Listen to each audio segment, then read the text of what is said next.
itch my nose because it's running, because it is an icebox in here. It's frozen. Let it go. Let it go. It's like Elsa in here. Yeah. Elsa from the movie, not the bad one. Oh, yeah. Which is like a Dayton thing. Which only anybody in the area would know what that was, right? Be local, right? All right. So we are back, and it is back to school time, which is like one of my favorite times of the year. Okay, so we got the pros and the cons. Of course, yes. It is a great time of year. So it's exciting for kids, and they're starting a new teacher and a new class, and it's also like right when it's not hot as hell outside and it starts getting into my favorite, which is spooky season. Oh my Lord. It feels like it started way earlier this year. I don't know. Yeah. So I know you posted a picture with your kiddos, and this is the thing that everybody gets to do, right? When they're kids, you get to take that first day of school picture and see the growth over the time. I don't get those pictures anymore. Like, my kids are all grown, and they're like, forget it. No pictures, Mom. And it's like, I just want a picture once a year, right? Yeah. So good luck for that. Right. So while like this is an exciting time, I feel like it's also a good time to talk about just how much schools affect our communities in the Dayton area. Yeah, for sure. Yeah. So the first one is like the impact on home values. Yep. So that's kind of a hot topic right now because home values are up, and are they up more in school districts that are better rated, or are they just up across the board? Like, what are your thoughts?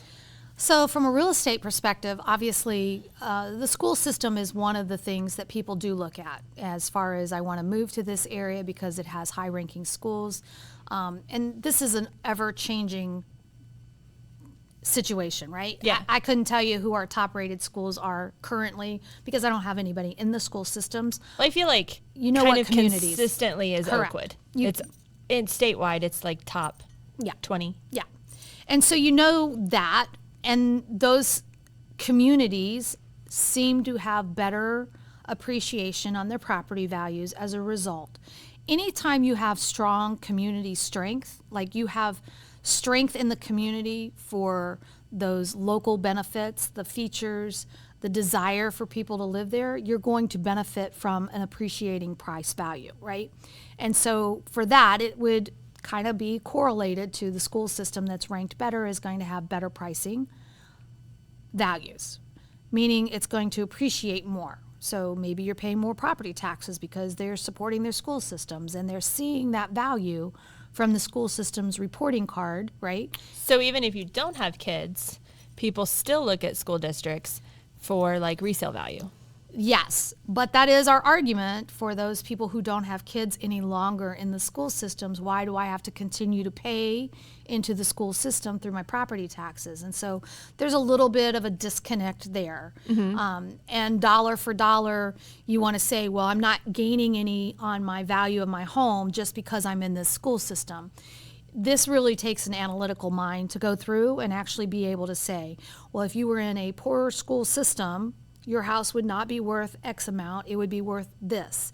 Therefore, you have appreciated the value, which means you've benefited from it, which is why you're paying into that tax system. Yeah. So this is just a question for you as a realtor. Yeah. If there is a private school close to you, so it's not public, you have to pay to go there still, are the houses in that area more valued? So I'm thinking like the neighborhood that Miami Valley School is in. I don't know that you can have a direct correlation in that respect. Okay. Because it's ultimately still a school of choice, right? Just because they live in that neighborhood doesn't mean that they go there. One comparison from a viewer, thank you for your comment, was specific to this, is that they had a Catholic school, which was a private, and everybody went through their family there at that school. Real value, all the benefits. They saw the school teaching, the students excelled, and so they had their own direct correlation that this worked. This was worth the money that we were spending for it. But you have a person who lives across the street who doesn't have those children that are going through there, and they may not see that direct correlation then as a result of it. So it is still specific to the individual and what you're going to utilize from the school system or from the community as to if that's really a benefit to you. So that's where it gets a little, it's not clear black and white where you can say delineation. Okay, yeah, that makes this sense. is it. But if it works for you, then it is going to be a benefit, right? And you're going to see the value in that, and therefore you don't mind. But if you don't, then you're not going to see it, and it's like, well, I don't want to be paying taxes for this. Okay, well then maybe it's time to look for somewhere else. Yeah. That's not my first choice to tell somebody as a realtor that, well, maybe you have to find someplace else to look. But if the property, let's just talk in generalities, if the property is no longer achieving the value that you benefit from, then it is time to look into a different. So we see this when people are older and maybe they can't use the second story of their home. Well, that doesn't mean their house isn't still worth what a 2-story is in that neighborhood. It just means for them, they're not getting the benefit of that extra space. Yeah, so they true. would be better to live in a ranch style home or single level, right? So that's a good way maybe for an analogy for people to understand how this works. Okay. Schools are an important part of a community. And what they bring to the benefit is if they are ranked high, is going to be a higher benefit to the immediate community. But is that meaning that somebody has to pay more to get into that community, and does that push their affordability? So you can see in this, there's always more than two sides to the story. Right. But back to school is an exciting time. Yeah. And it certainly is something that some of you guys like when the school season starts and the temperatures change. Yes. So back to school also, like, did you see a push this year for, I need to be in by August 1st because I want my kid to start school at this time? We always hear it, but I will say the higher ranked a school system is, the more that is a driving force, okay? But if the school system isn't, maybe it's just an average school system or slightly better, people still will move and sell when they have to, right? They'll buy and sell when they need to, when it's actually going to work for them. So I have a family that live in Kentucky, and this is one of their drivers, is that, well, we really would like to make this happen before school season starts. Well, guess what? It's August. School season has started in most places by now, right? So they missed that mark, and now they're looking at it, well, it's only going to be a difference of a couple of weeks by the time we do this, so it will still work for us, and the girls can still get acclimated in the new school system. And I think we saw more of a shift away from hard line, got to be there at the start of school when we had COVID, because people then realized that in your classroom, all of these things, yes, it's beneficial, it helps, but if you are a good student and you've put your head down and focus, you're going to catch up and be ahead, right? Yeah. So I think it eliminated some of those barriers, and I don't see it as much of a driving factor. People are still going to buy and sell property in the winter, during the summer.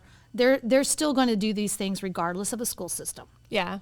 So on the seller side, if you are planning on listing your house in this time frame, is it better to do July 1st than August 1st? Again, going to depend on that school system, right? So I have a couple in Oakwood who reached out earlier this year and said, hey, we're going to be relocating for work. We'd like to put our house up for sale. We've got some things we need to do, but we just want to make sure that we time this correctly. Again, the ideal situation would be to time that so that you're on the market by June, so that you're under contract and sold, moving out by the end of July. August starts, school's there, everything's great. Well, that dynamic doesn't work. Because we have other factors involved with this. Well, True. June became July, and it's now August. And one of the things they had sent and said, hey, look, does this mean that we need to wait until next year? Well, if your job relocation is going to allow you to wait till next year, then I guess that's really not the driving force for this to happen. But here are some stats. And I just did this for them because the numbers are what you need to go off of. Right. The activity is what's going to tell you. So in the price point that their house would be, there's only 8 homes available currently. 8 homes isn't even a 2-month supply. That is like, you can be sold out of that in a couple of weeks for people that are looking for this area, which is a high ranking school system. So it is where people look, right? Yeah. And this price point is the better price point where people are buying, which means, no, you don't have to wait till next year, because when your home is ready to go, we're going to put it on the market. We're going to get the buyer because there isn't enough inventory in this price point for this area that you're going to go under contract and it's going to work. So again, every situation dynamic really comes into play, which is why you want somebody who's going to look up the details for your specific community and then be able to tell you. If I pulled that and there are 100 homes in that price point in that community, do you want to be one of 100 or you want to be one of 10? You're going to get the better price at one of 10. Right. You're going to get what you want out of it and you're going to be sold. But one of 100, you're sitting on the market for a while. Yeah. That's the reality. So our other buyers are like investors. And do you think that they watch different school districts? Like a house in Centerville that's a rental would be more appealing to buy, or an investment would be more appealing to buy than, say, North Dayton? So I guess it comes down again to an investor standpoint, not per se is driven by the school system. They're going off of the value of the home and what's their return on the home. So if they're going to hold it and they're going to rent it out, what's the rent rate I can get? I can get a better rent rate if I'm in Centerville versus City of Dayton proper. Even if it's a comparable 4-bedroom, 2.5 bath, 4-bedroom, 2.5 bath, you're going to get a higher rent rate in Centerville than you are in the City of Dayton. Okay. Okay, so that really comes into play. And investors are all about the numbers. So they want to go and they want to put their money where it is. Now, if they're going to turn and flip, what's going to get the best value there? Where is the bigger appreciation that I can pick up? That ROI becomes their driving factor. And that could change depending. They could get a better deal buying in the City of Dayton versus buying in Centerville where there's very little inventory. But then More if they were inventory. going to hold it Yeah. for longer, obviously like the Centerville one would be more appealing. Correct. Because it would be higher value over time and increasing. More money. Yeah. For sure. Okay. So I feel like we looked at a different perspective of back to school today with real estate. Yes. And I feel like good schools boost home values and attract buyers. And you still, even if you don't have kids in the school, you still want to stay involved Right. with, if it's just funding or if it's any kind of monitoring of the school system. Right, because you're going to get the benefit, but for that benefit, you are going to be paying for it. And that's where you have to do a cost analysis for yourself. Does the benefit I receive equal or better than what I'm having to pay for that? Yeah. Yeah. And then the other thing is, of course, it is back to school. So if you are driving on the roadways, now you have buses and traffic changes because of the school system. You've got those 20-mile-per-hour flashing lights. Yes. It is time where you have to start paying attention to that. We don't want like damages or fatalities or anything like that because, I'm so used to going 40 miles an hour down this road. And I know yesterday somebody had to stop on their brakes, like slam on them. Yeah. And it was like almost a chain reaction because you just need to know where those drives are that you're going to be encountering with the schools. Yeah. And so you get that in the morning, you get that in the afternoon. And of course the buses and, the red flashing lights, that means people, you're supposed to stop. Right. Unless you're on a divided highway or got a medium in the middle, Yeah. and then you don't have to.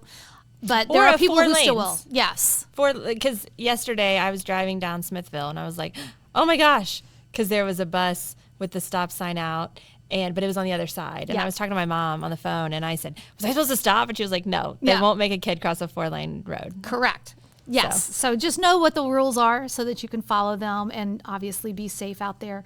But I know I have to start adding that 15 minutes extra to my drive time just in case. Yeah. So we want our schools and our buses to be all safe out there, our kiddos. Yeah. Well, thanks for listening to this back to school edition of The Real Tea. Thanks.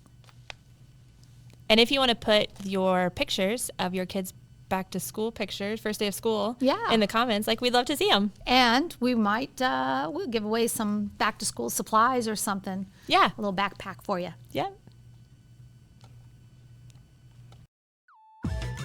Thanks for joining us today on the Realty Podcast. If you enjoyed the knowledge and entertainment today, please subscribe and share with your friends. We will be embarking on a journey that bridges the gap between realtors and clients, uncovering the heart and tea of real estate.